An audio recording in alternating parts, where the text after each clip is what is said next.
தொகுதியில் பன்னீர்செல்வம் என்ற பெயரில் ஏகப்பட்ட பேர் வேட்புமனு தாக்கல் செய்திருப்பதால் நம்ம ஓ பன்னீர்செல்வம் என்ன செய்வதென்று தெரியாமல் முழித்து வருகிறார்.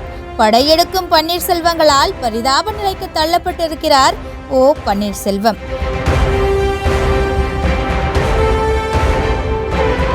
பாஜக கூட்டணியில இடம்பெற்றிருக்கிற முன்னாள் முதலமைச்சர் ஓ பன்னீர்செல்வம் ராமநாதபுரம் தொகுதியில போட்டியிட்டாரு. இதுக்காக தன்னோட ஆதரவாளர்களோட போய் வேட்புமனுவையும் தாக்கல் பண்ணினாரு. ஆனா அதுக்கப்புறம் தான் அவருக்கு அடுத்தடுத்து அமைஞ்சது அதிர்ச்சி.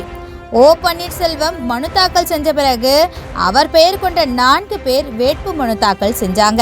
ஆகைக்குளத்தை சேர்ந்த பன்னீர்செல்வம் அப்படின்னு 4 பகுதிகளில் இருந்த பன்னீர்செல்வங்கள் வேட்பு மனு தாக்கல் செஞ்சிருக்கிறதால பெயர் குழப்பம் ஏற்பட்டிருக்கு.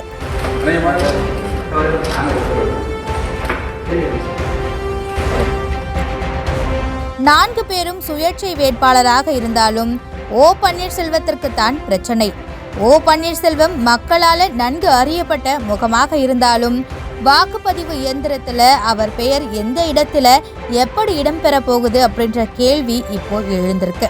வாளி, பலாப்பழம், திராட்சை பழம் ஆகிய சின்னத்தில் ஒன்று தமக்கு ஒதுக்குமாறு தேர்தல் ஆணையத்திடம் கேட்டிருக்கும் ஓ பன்னீர்செல்வம் மக்களிடம் எப்படி பிரச்சாரம் பண்ண போறாரு?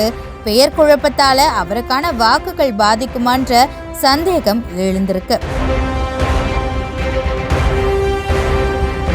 பெயர் குழப்பத்தால அவருக்கான வாக்குகள் பாதிக்குமா அப்படின்ற சந்தேகம் எழுந்திருக்கு.